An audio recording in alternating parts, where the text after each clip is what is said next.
very tiring nga pag binasa mo sa libro. Kaya nga ako nagpapasalamat, kasi nandito kayo, yung iba, hindi talaga magbasa na eh. Dahil willing to teach you, yung kakayanan ko, para mas madali yung maintindihan.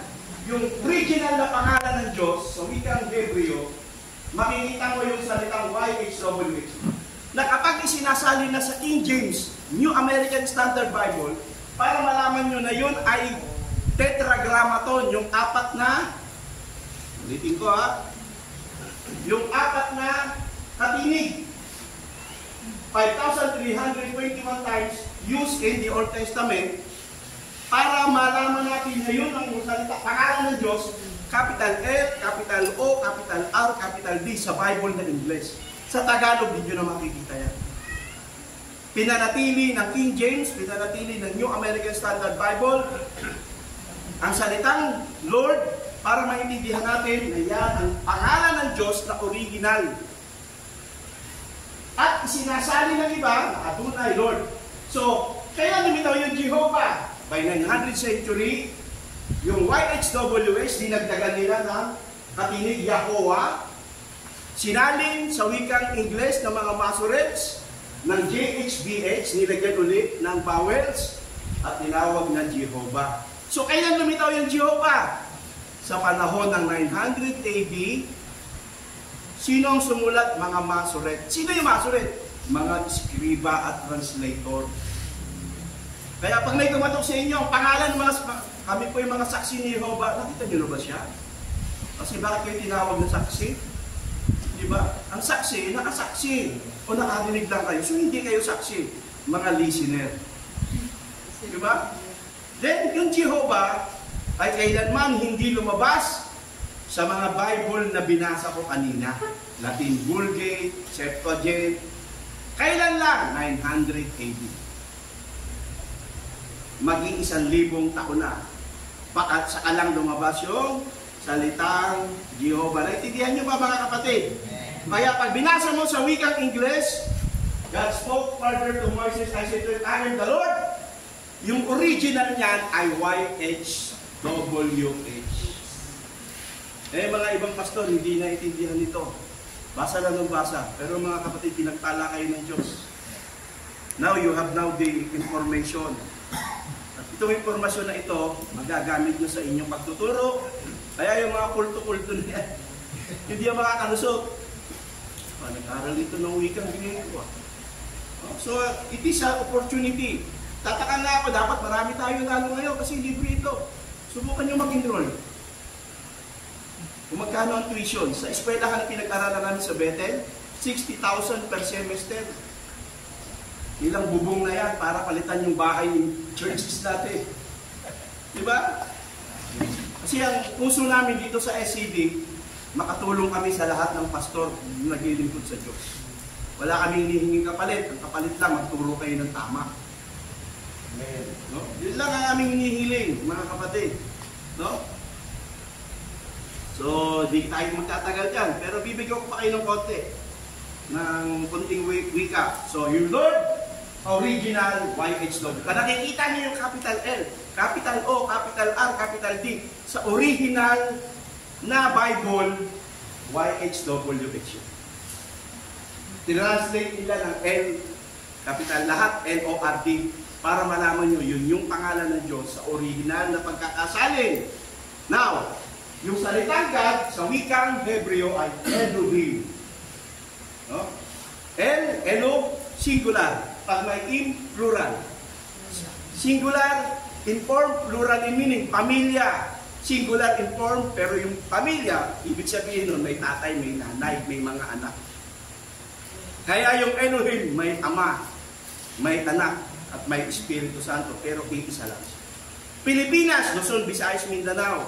Isa lang ang Pilipinas, pero may Luzon, may Visayas, may Mindanao. At pagpunta ka sa lahat ng bansa, iisa lang ang Pilipinas. In the same manner, iisa lang ang Diyos, na sa tatlong persona, ang Ama, Anak, at ang Espiritu. Sa original na pagkakasalin sa wikang Griego, ito na siya, Hebreo pa rin ito. Griego na. Yan, na ang ibig sabihin, sa Griego, ito na siya, sorry, Hebreo, Griego, curious. Curious. Ano ibig sabihin ng curious, mga kapatid? Ha? Yung God, Theos, sa wikang Griego. Then, sa original, yan, yung mabasa. So, I'm hoping na next year mag-enroll kayo sa theology at baka matamaan natin yan, mga kapatid. Okay, layo na tayo dyan. Old Testament survey na, napunta tayo ng Hebreo at Griego eh. Okay. Balik tayo sa Masoretic. Ang oras ay alas 8:30 na. Papangako sa inyo bago mga alas 9, uwi na talaga. So, the earliest complete text of the Hebrew Old Testament, earliest pinakauna, complete text of the Hebrew Testament copied by Jewish scribe called the Masoretes. Comparison with the earlier Greek and Latin version revealed very carefully copying with little division. Konting-konti lang ang pagkakaiba during the 1,000 years from 100 BC to 900 AD. So, mula doon sa mga naunang kasulatan, ikinumpara yung sinalin ng mga Masoret, may konting-konti lamang na pagkakaiba. Ngayon, ang pinakakilala ay tinatawag na Dead Sea Scroll. Kaya itong tanong ko, mapagkakatiwala? Yes, mapagkakatiwalaan. Because it was processed by God and preserved by God from this 1,000 years na ito. 150 BC to 70 AD. Ano yung 70 AD? Ang 70 AD, ang kasaysayan na yung templong itinayo matapos ng Babylonian captivity ay nawasak. At yung mga naghihintay ng pagbabalik ni Kristo, hinihintay nila na maitayo muli ang templo sa Jerusalem. At doon na daw magtatapos ang mundo. So yung Dead Sea Scroll, ayon sa tansya, yung pecha niya, 150 BC to 70 AD. Na-discover siya noong 1947 ng isang nagpapastol ng tupa, nagbabato-bato siya. Binabato-bato niya yung butas ng kuweba. Pagbato niya, mayroong parang nabasag na palayo. Sinilip niya, hinalkal nila. Nagdatingan ng mga tao, na-discover yung Dead Sea Scroll.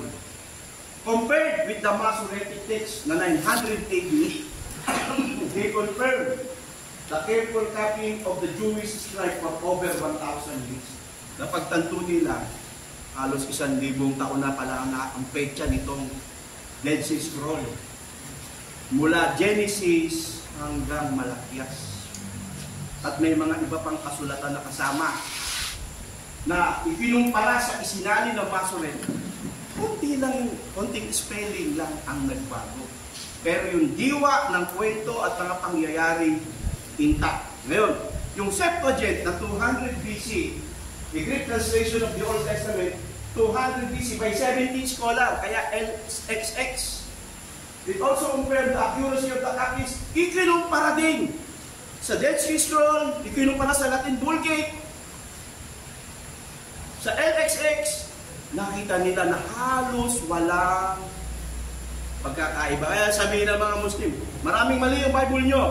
Ang una kong sinasagot saan? Kung mali ito, nasaan yung tama? Kasi para sabihin mong may mali, may hawak ang tama. Saan yung tama? Wala. Ba't yung sinasabing mali? Eh, yung sabi sa amin, pagbibintang yan. Para sabihin mong mali, alam mo yung tama. Ba't mag-check ka ng papel? Para masabi mong cross at check, alam mo dapat isagot. Di ba? Pero nung ikumpara, halos walang pagkakaiba. Ano sabi ni Laird Harris? Can I trust my Bible? We can now be sure that the copy is worked with a great care, accuracy on the Old Testament even back to 225 BC. 225 taon bago pa ipanganak si Kristo, buo na ang lumang tipan. Indeed, it will be rash skepticism that would now deny that we have the Old Testament in the form of very close to the use by Ezra. Yung ginamit ni Ezra during captivity. Ikukumpara mo sa mga Bible na nakuha, LXX, Masoret, and yung Dead Sea Scroll. Halos walang pagkakaiba. Kaya tayong mga Christian, ang may pinakatamang pananampalataya pagkakilala sa Diyos. Sapagkat nasa sa atin ang aklat na iningatan ng Diyos sa panahon ng kasaysayan. Bakit? Kasi pagmumulan niya ng ating pananampalataya. Kaya nga, yung mga taong sinasayang yung panahon na hindi nagbabasa, ewan ko.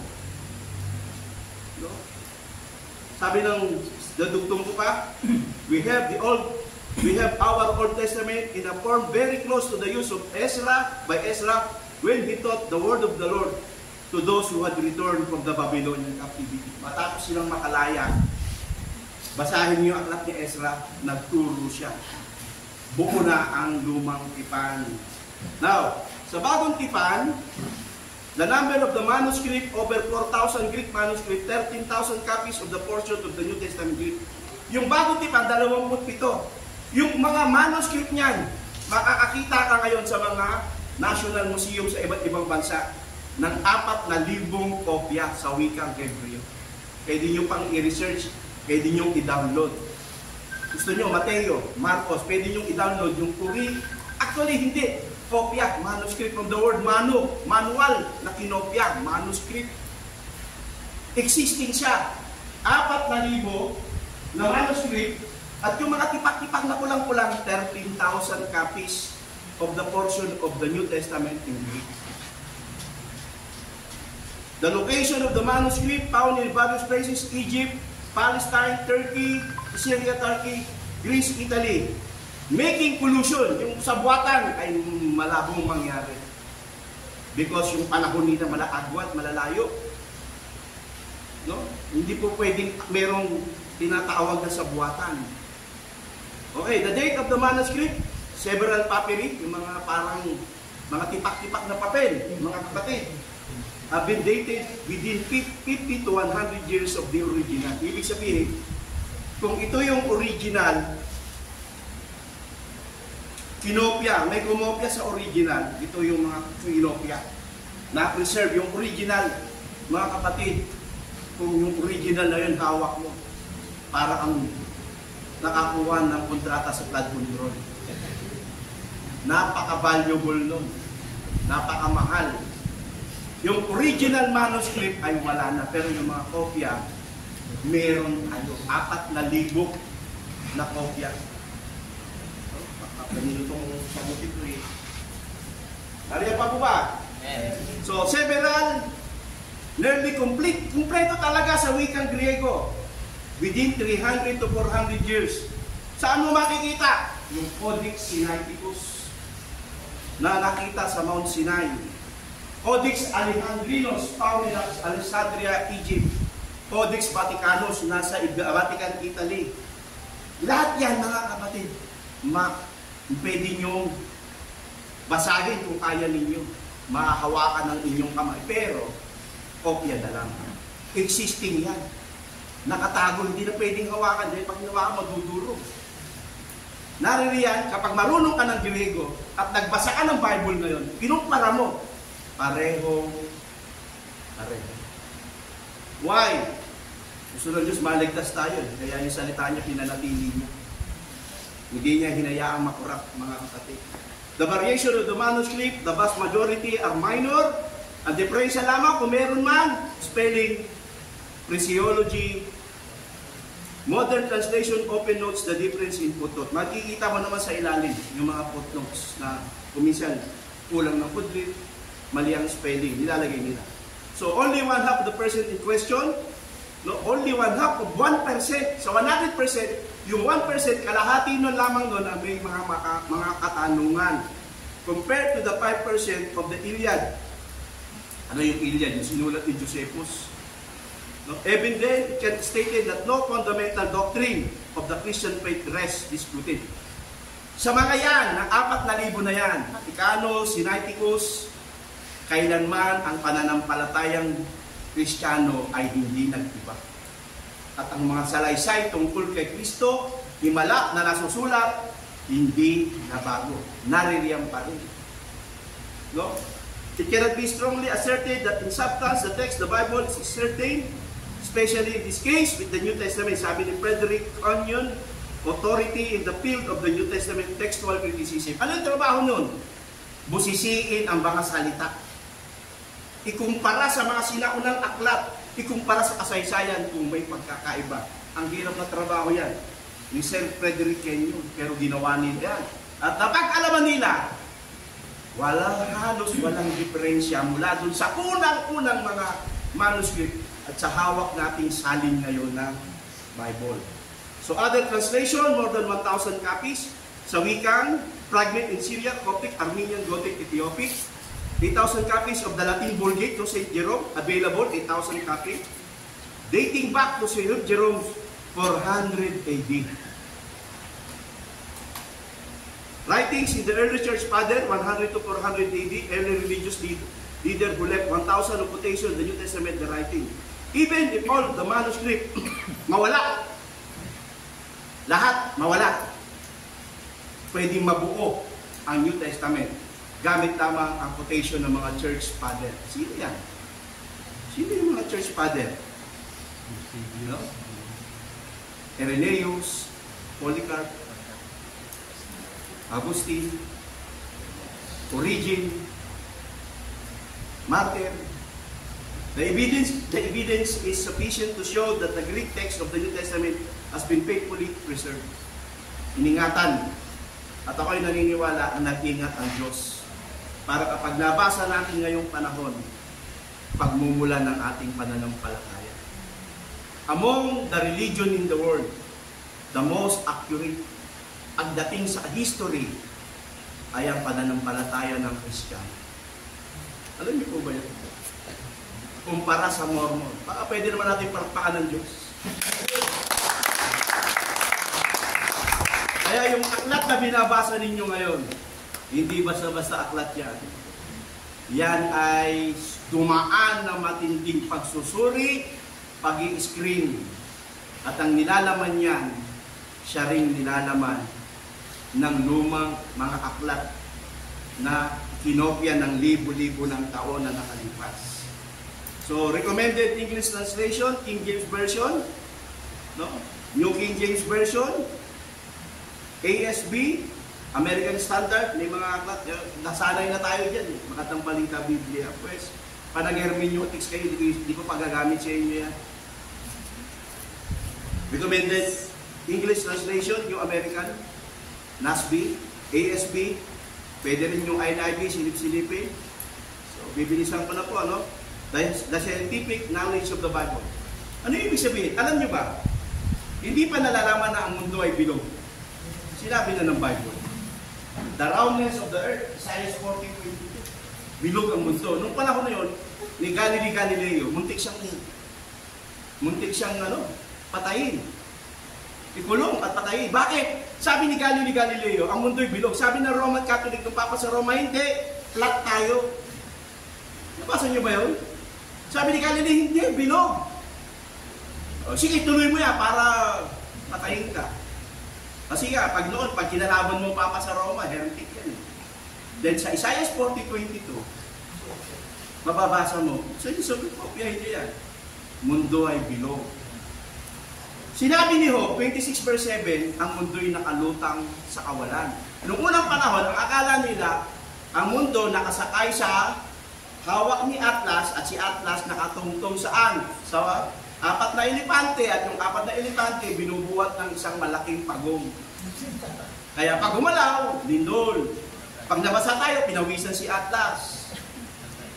Pero hindi totoo dahil sinabi ng Bible, makabiting sa kawalan, sabi ni Job, 26:7. Hindi pa man nauso yung mga pagdaragat. Alam niyo yung current? Pag nahiga kayo sa beach, umupo kayo sa salbabida, natulog kayo, pag tingin mo, nasa gitna ka na ng dagat, may current yun. May puwersa na humihila sa'yo. Saan galing? Wala pa man tayong pag-aaral doon. Sinabi nila ng Bible, 8:8 ng Salmo. Bukal sa ilalim ng karagatan. Nitataka, ba't hindi na uubos yung tubig? Sa ilalim ng dagat ay may mga bukal. Kailan na na-discover na sumisid na ang mga scuba ng libo-libong kilometro sa ilalim ng dagat? At nakita nila nandun yung pinakamasarap na tubig na binibenta yan ngayon. na sinasabi nila mas malakas ang oxygen. Dahil sa ilalim ng dagat ay may mga bukal. Sa Job 38:16 sinabi na, may bukal sa ilalim ng karagatan. At ayon sa DNA, Acts 17:26, isa lang ang pinagmulan natin lahat. Isang lahi lang. Ang lahi ni Adan at ni... Pastor, bakit po maitim ako? Bakit po maputi siya? Yung panlabas mo, maaaring magbago. Yung ilong mo, malaki. Pero yung DNA mo, ayon sa pag-aaral, sabi ng mga scientists, isa lang ang pinanggalingan. Naisip nila, paano nangyari yun? Nakasulat sa Gawa 17:26. Sa isang lahi lang tayo nanggaling. Kaya hindi dapat tayo nag-aaway. Mapagkakatiwalaan ba ang Biblia? August 4, 2017, nahukay ng archaeology sa isang lagusan bilang pagpapatunay na sinasabi ng kasulatan ni 2:25-9. Sinalakay ni Haring Nabucodonosor ang Israel. Pinaikutan nila para yung mga tao maubusan ng tubig at pagkain. Para kusang sumuko. Ang ginawa nung hari, nagukay siya ng lagusan sa ilalim ng lupa. Ikalawang hari, 25:9. Alam nyo ba na natagpuan yung lagusan na yan? Sa City of David, isa ngayon sa tourist attraction. Alam nyo, isang prayer ko, bago ako mamatay, makarating ako ng Israel. Makita ko yung lugar kung saan pinanganak si Jesus. Paano kami nila Pastor Dan Busyo man? Kung kailangan, lumipad kami. Marating lang doon. So, tapos yung magbabautismo kami sa Diyos. Ikaw naman, ako naman bautismo mo. Minsan, alam niyo, kaya tayo, hindi tayo, yung Bible ay hindi isang alamat. Naglalaman ng totoong kasaysayan. Nagulat yung itong mga nagukan niya, ito hindi itong mga Christian. Then, nalaman nila, sa ikalawang hari, 25:9, yung nangyari na totoo palang nagukay, at ito ngayon yun. Tourist attraction na ngayon, pwede ka dyan bumaba. Ano pa? Nalala niyo yung tubig, swimming pool sa Bethesda? Yung parang tubig na naroroon yung mga may sakit. Kapag ginalaw ko, ay maguunahan ng mga tao, ang unang makalusong ay gagaling. Nabuka yun. Ang tangke ng tubig sa Bethesda. So, 1:5:2. No? Sinabi doon, ayan, archaeologists, alam niyo kung gaano kalalim? 40 feet mula sa ibabaw. Nahukay nila yung tubig sa Bethesda. Si Strobelli, ateista dati yan. Hindi naniniwala sa Diyos. Nung makita niya yung kasaysayan at laman ng banal na kasulatan, naging believer. The Case for Christ. Panoorin niyo yung kwento ni Strobelli sa YouTube. Sinatutod siya ngayon, tagapagtanggol ng Biblia at isa ng mananampalataya ng Panginoon. Napatunayan na yan, no? Archaeology, 40 feet below. Mga kapatid, isipin niyo, no? The Bible has tremendous amount of historical detail, so not everything mentioned. No? However, not one archaeological find conflict with the Bible record. Sabi po dito, the renowned Jewish archaeologist Nelson Glueck wrote, it may be stated categorically that no archaeological discovery has ever controverted a biblical reference. Walang nahukay na archaeological mga nakailanman kinontra yung nakasulat sa Bible. Lahat tama. In contrast, sabi ni Lee Strobel, yung mga Mormon, sabi nila, dumating daw sila dito, nagtayo ng mga syudad, nagtayo ng mga gusali, at ng kung ano-ano pa, nung panahon na yun. Pero sabi ni Lee Strobel, walang archaeological finding ng lugar, ng syudad, ng gusali, bilang pagpapatunay na totoo yung sinasabi ng mga Mormon. Nakaputi lagi na parang namatayan. Nakaluksa lagi, hindi. Wala isa man sa kanilang kinukwento sa kanilang Book of Mormon na patunayang totoo archaeologically. Pero yung Bible, ultimo si Poncio Pilato, pinatutunayan ng archaeological. Si Cesar sa pera, made existing yan mga kapatid. Hindi ko lang masyadong i-diin yan mga kapatid. So, many of the ancient location means mentioned by Luke. Lahat ng binanggit ni Lucas ng mga lokasyon in the book of Acts, pinatunayan ng archaeology na totoo. Ilan? 32 centuries, 54 cities, 9 island na binanggit ni Pablo, ni Lucas sa aklat ng gawa na patunayang hindi katang-isip. Totoo. Archaeologically. Mag-research kayo, mga kapatid. Archaeologically, or has also refuted many ill-founded theories about the Bible. For example, the theory still taught in some colleges that Moses could not have been written the Pentateuch. Sabi nila, hindi si Moises ang nagsulat niyan.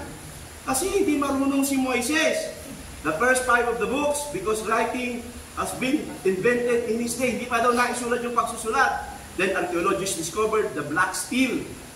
It had wedge-shaped character on it contained the detailed laws of Hammurabi. Was it post Moises? No, it was pre-Moises. Not only that, it was pre-Abraham. Ibig sabihin, panahon pa ni Abraham, nagsusulat na yung mga tao. Sabi nila, hindi marunong sila, walang edukasyon, walang proper education, walang mga eskwelahan. Ayon sa mga archaeologists, yung isang sinasabing law of Hammurabi, pre-Moises yun, may mga writing na. So possible, dahil si Moises ay prinsipe ng Ehipto, marunong siyang magsulat. At isinulat niya, possible, ang 5 aklat ng Biblia, Genesis, Exodus, Leviticus, Number, Deuteronomy. Ano yun, napakapalad natin. Tayo ng mga Kristiyan, matitigas na o meron tayong totoong Diyos dahil may totoong Biblia. Dahil may totoong salita niya na hanggang ngayon, batayan. Alam niyo ba yung batas natin? Batas ng Amerika? Alam niyo ba, bawat pangulo ng bansa ay pinapatong ang kamay at nanunumpa saan? Sa Biblia. Bilang basihan ng katotohanan. Ikaw ba'y magsasabi ng totoo at pawang katotohanan lamang? Opo. Kapag nagsinungaling ka, kakasuhan ka ng perjury dahil nanumpa ka sa aklat na totohanan. Ginagamit natin yun. Tataka nga ako, hindi pa napupunong sila sa haldi ko at saka sila umalit. Puro sumpa na ginawa yun. Cornelius Tacitus, AD 55, 120, historian of the 1st century Rome. One of the most accurate historians of the ancient world. Sino si Cornelius Tacitus? Hindi siya Christian, isa siyang mananalaysay sa Roma sa panahon ng AD 55 to 120. At sinasabi ng mga magagaling na mga scholar, pinaka-accurate na historian. Ibig sabihin, siya na yung pinakamagaling pagdating sa kasaysayan.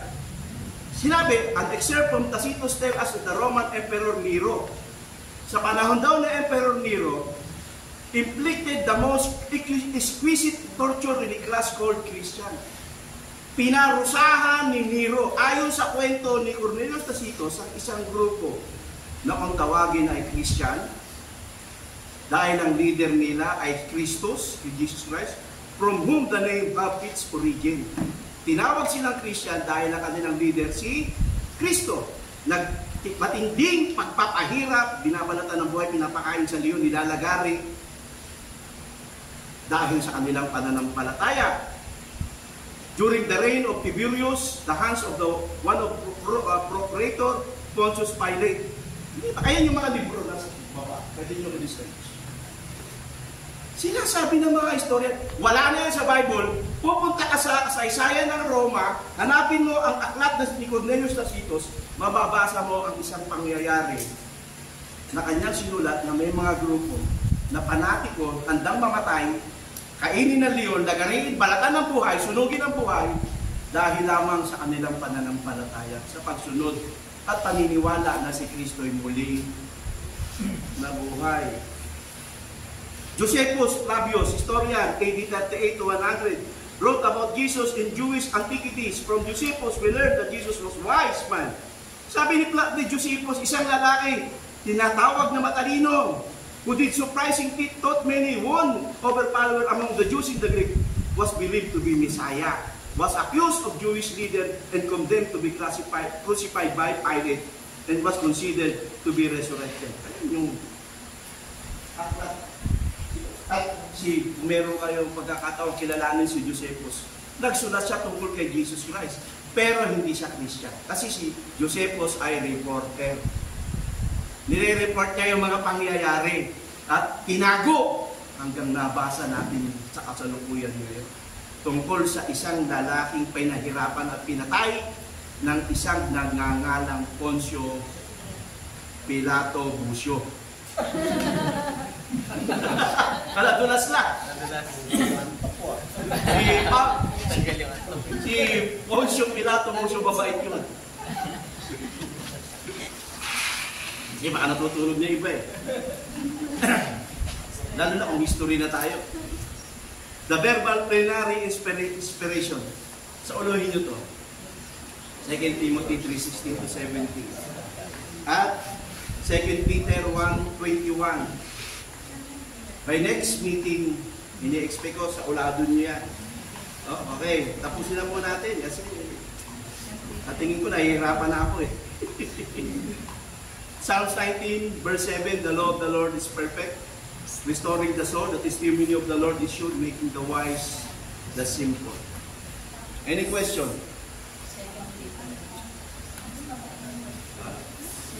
Any question po? 2 Peter 3:16 to 17. 2 Timothy 3:16 to 17. 2 Peter 1:21. Tuloy nyo ha. Next meeting natin. Any question before we say 8:57 sa rin ako? May 3 minutes tayo. Pastor, kung wala ang Biblia, posible kaya na lumitaw pa rin ang paniniwala sa Diyos? Yes, because nothing is impossible with God. Pero, niloob ng Diyos na may Biblia. Alam niyo kung bakit? Para meron tayong basihan. Alam niyo sa korte, kung wala kang ebidensya, kaya nga, di ba, sa flood control, sinunog na eh. Sinunog na sa third floor ng DPW kasi. Importante ang ebidensya. Alam niyo, mag-research kayo, Buddhismo, Taoismo, Hindu, only Christian has the greatest and the most accurate history and book na hindi pwedeng sabihin nagkataon na. Bakit?